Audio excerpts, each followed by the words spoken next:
Woo woo. Welcome to blaquespan. I'm back like I never left. Back for the first time. And today, I had another thought just came to my mind, and I thought I wanted to share with you. This is going to be part two, volume two of my Dear Black Woman series that I'm starting. And let me see. It is Dear Black Woman, your daughter-in-law is not you, nor is he your competition. Y'all ready for that? Y'all ready? Y'all really ready for that? Because y'all, if I could tell you, I've had some crazy experiences with mother-in-laws coming at me like I'm them. Now, I don't know how you were raised. Maybe it's like they're deflecting. What is it called? Reflecting, inflecting, pushing their it's like they're looking at me through the lens of themselves as if I'm them. What is that word called? It was just on my mind. But anyway, and it's like they're looking at me as if I'm trying to take their son from them. Like, bro, he's a man. He's supposed to get a wife, be fruitful, and multiply, and create a family. He is not yours. He's literally mine. You know what I mean? You birthed him for me, not for you. You know? And a lot of times these men will meet a very good woman, a traditional woman they're supposed to be with, they're supposed to provide for, and then they don't look at it like that or feel that way about that good woman because the mother's gonna put salt in the game. Yeah, I never had the hating ass mother-in-law. Couldn't stand her ass. Like, why? Why you number one, why you talk to him like that, like he your dude? Cause that's how I talk to him when I'm mad at him. Number two, why you worried about me like that? As if I'm doing something wrong to him. He's eating healthily. He's happy. He's not leaving the house horny every day. Not that that's any of her business. Um, when we argue, he's the leader of the household. I typically concede, but I don't concede without being heard and my valid points being considered in his final decision. Um, when you meet a woman like that, not only that, but you know for a fact she got your son back. Even if you don't know for a fact, he know it for a fact because you have to trust and believe that you raised your son to be a man to where he could choose a suitable mate for himself. Now, if you didn't raise him, predicate on what a good woman is. If you were not a good woman, that's your fault. If he resents black women and has a disdain for black women, and a lot of times self-hatred comes with the disdain for the mother because she was treating him like he was her man his whole life, excuse me, then that's on you. But if none of that took place, he was raised in an adequate household or superb household with the mother and the father, which is what is ideal, then you shouldn't have any worries. You definitely shouldn't be talking down on, mistreating her, and all this other stuff. You know what I mean? Especially if you raise him to be a good black man for a good black woman. So you shouldn't be talking about the white girl he bring home if you didn't teach him about race loyalty, about the importance of procreating with your own. What race loyalty is. It's more than an emotion and an obligation.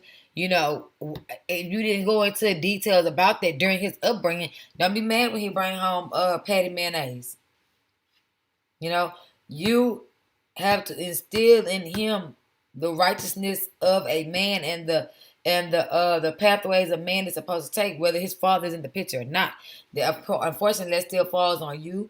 It falls on the grandfather. It falls on your cousins, your uncles, whatever men that are in your life. You know, it takes a village. What men are you allowing in your village? But what you can't do is hate on your son's relationship because you didn't been in a relationship with this man his whole life, and now he about to leave you for his side chick. Don't that sound crazy? Your son, your main man, leaving you for the other bitch he met. That's how sick y'all sound in the mind. That's how sick y'all sound when y'all coming at y'all son like he y'all dude. That's how sick you sound. Yeah, my son leaving me for this other bitch. Oh my god. That's how y'all sound. That's how y'all look. Stupid. AF. So, We cannot keep looking at our daughter-in-laws, our sons' girlfriends as competitors. And it starts at an early age. That high school girl he bring home that you don't like. She seems to be a little bit floozy. You don't just hate on her. You say, well, son, I love you, baby, but she seems to be a bit loose. And sometimes you date these girls in high school, you get soul attachments to them. You explain to him what a soul tie is. You help him navigate through a love life. You don't halt it and stop it and get him that use girls for sex and get everything else they need from a woman from you. No, that's not what you do to your sons. Okay? They get a little floozy in high school. Some of the girls do be fast in high school, but they grow up to be women who are faithful and loyal because they fucked around in high school. I don't know. I personally don't think a woman has to go through a whole phase in order to be a woman. I ain't never been through no whole phase, and I'm good. I ain't yearning for no whole phase. Using my box up, So anyway, I don't. I think it's very inappropriate when you running these girls off as if you were jealous of them for entering your son's life. Now, if you have valid reason to be disapproving of this relationship, then you pull your son aside and say, hey, son, she's a little bit fast. She's a little out of your league. Them hips are spread. Now, who spread them? Are you sleeping with her? Has she been sleeping with somebody that you know? Has she talked to any of your cousins, your brothers, your folk, your homeboys? Is she a pass around? Because you don't want to accidentally get a soul tie with her and fall madly in love with a floozy or a trick. So you want to make sure that you're preserving your love and affection for someone who deserves it. Just in case the person accidentally get pregnant, you end up, attached to this person, bound to this person for life. You don't want to be bound to a trick little floozy whore your entire life. That's the conversation you have with your son. Now, she seemed like a little hoe to me. Yeah, he liked them hoes. No. You know what, son? That's not quite the woman I envisioned for you. That's how you talk to him. Well, like I said in one of my other videos, exclusivity in the black community that I made like 2-3 years ago. Click down below. While y'all here, like and subscribe. Thank you. Subscribe, hit the bell so you know every time I go live. So you get a little ding-a-ling-ling, ring-a-ding-ding, ring my bell. Okay. Ring my bell, ring-a-ling, a-ling-a-ling-a-ling. Is that how that song goes? I hope so, because if I didn't, whatever, it's still funny. So, like my nephew when he was like, I don't like black girls, they all loud, rich, and ghetto. And unintelligent, whatever, however you say that. And I was like, oh, so your mom is dumb, loud, and ghetto? No. I said, okay, well, she was once a little girl in high school. Think about that. Am I loud and ghetto? Now, I'm vocal, but for the most part, I'm not loud.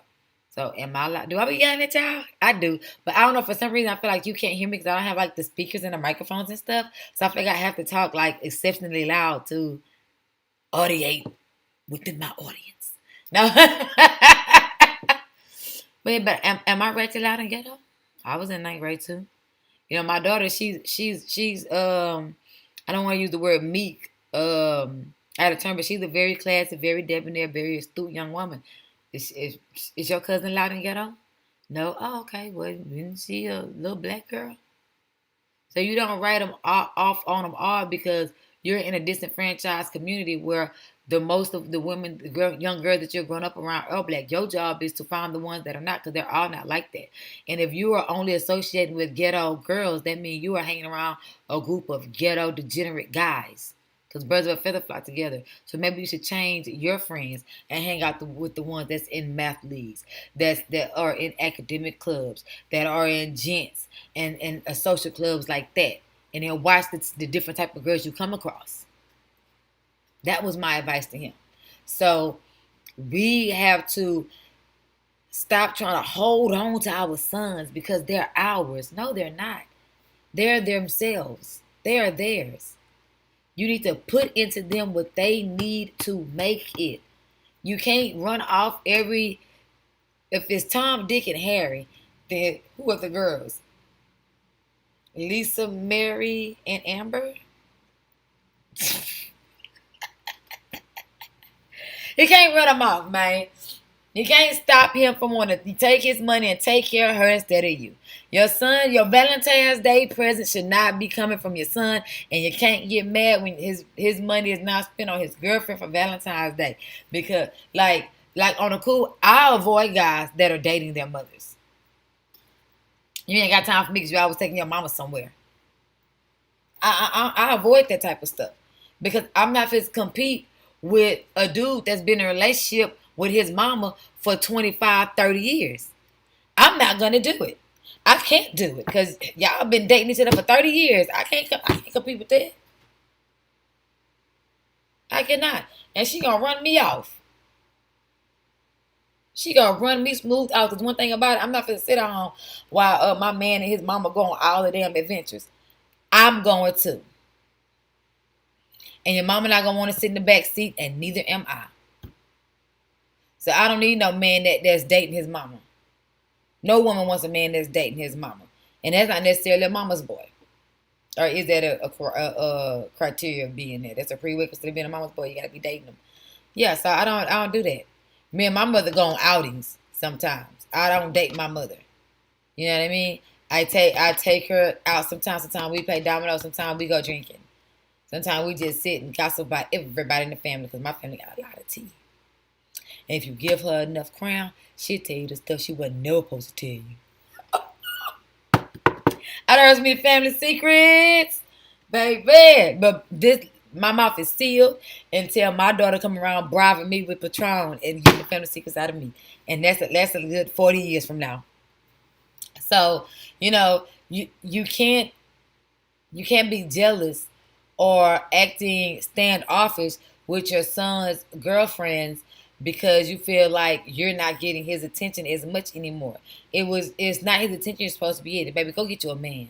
Go get your man, a fuck buddy, a Romeo, a Casanova. Don't you see how much I love you?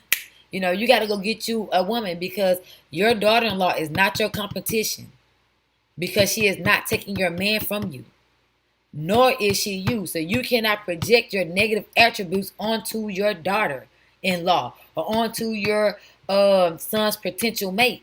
You just can't do it. Just because you see her in a bunch of diamonds and you always see her dressed nicely, that doesn't mean that she is with your son or trying to manipulate your son out of those nice things.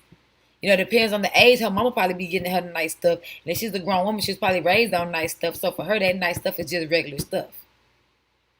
To me, I have on a t-shirt. To other people, I have on a polo shirt. See? You see the difference in perception? So you cannot be projecting yourself onto your daughter-in-laws or your son's girlfriends, however you guys look at that. Your son's fiance, you cannot not want him to propose. You can't ask him where your ring at. I have had a mother, one of my boyfriends when I was in, I want to say high school. It wasn't college. I was in high school, and he had gave me a promise ring, and his mama, and I quote, said, where mine is. That's why you didn't give me nothing this year? Like, bro, see, and I learned at a young age to not date men that's dating their mamas. Why is you buying your mama shit for Valentine's Day? That don't make no sense. My brother would buy my mama a card or give her a kiss or make her something every now and then. But he did not buy my mom a gift every Valentine's Day. You know where my mom got her Valentine's kiss from? From her men. From her boyfriend, whoever she was dating that year. From her ex-fiance, Mr. Tim. From her ex-fiance, Mr. Anna. From her ex-fiance, Pipe. From my daddy. My daddy got her something every year. From her current boyfriend, Mr. Harvey. My mama didn't get her Valentine's Day presents from my brother. My brother spent his money on his bitches. His women. His daughter. Like, me, his baby sister.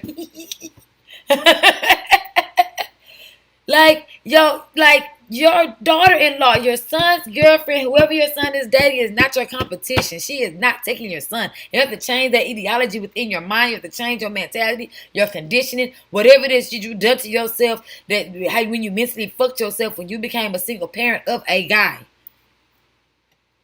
That is not his role. His role is not to pander to you, to romance you, to make you feel like a woman.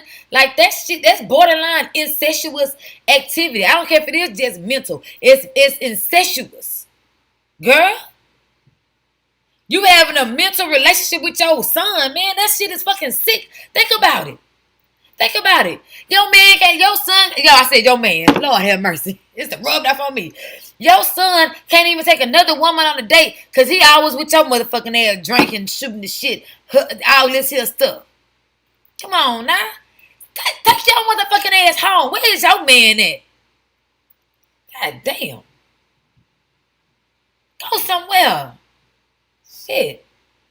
I remember this one dude, I liked him a lot, but every time I was like, oh, come pick me up. I'm riding with my mama right now. What the fuck? Drop that bitch off. Drop her off. And I told him, after like 4-5 months of this shit, now this was like, my daughter is, so this was like 6 years ago. I said, man, he asked me, I said, look out. He finally asked me to dinner, and I was like, you know, I ain't gonna lie. You might as well just take your mama, because that's who you dating anyway. And hung up and blocked them. And you know, on the Samsung, that's why I love Samsung, boy. You blacksmith on Samsung, they gonna show you every time they call and every message they send. Oops, I dribbled. I thought I got it. There you go. Don't ignore my nails, y'all. I was picking at and scratching. I'm gonna have to go to the nail shop so I get my daughter from school. But yeah, so it's like, women, stop. Man, it be some good dudes. It be some good men out there. But they just your man. I done ran into some good dudes that was their mama's boyfriend and didn't have no room for me in their life. Some exceptional ones. Oh. They look good, they fine, they dress good, they smell good. They just got a gal in a relationship with their mama. I can't even say, baby, I need some help because he done paid all his goddamn mama bills and his too. He ain't got no money left for the girl that he's sleeping with. Girl, stop. So I'm going to wrap this up. I just want to be brief.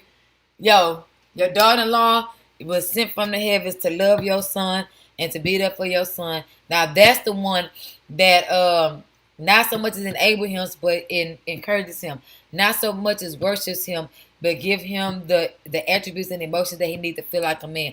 Not so much as coddle him, but love on him physically and mentally. Not so much as forcing him to be a provider, but creating the appropriate atmosphere where he knows he's a loved and adored provider and not some simp-ass trick. Let that woman be a woman to your son. You stop being your son's woman. You know? My dude get pulled over by the police. I want him to call me and tell me he need me. I don't want him calling his mama. My man need his clothes washed. I don't want him calling his mama. I want him calling me. I'm his woman. And if you don't need me in that capacity, then I can't do nothing with you. Just like a man needs to be needed, a woman needs to be needed. That's where synergy comes from. That's where yolk come from. Okay, well, yolk come from an egg, but you know what I'm talking about. Okay, y'all know I'm goofy. Okay, that's my second volume of Dear Black Woman.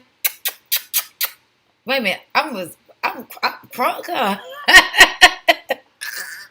All right, y'all. Pieces, deuces.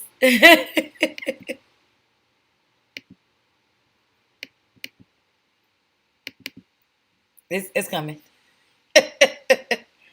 No. I need some exit theme music and some intros and some outros. I'm gonna get on creating it. Okay, no, I'm not. I'm gonna pay somebody to do it.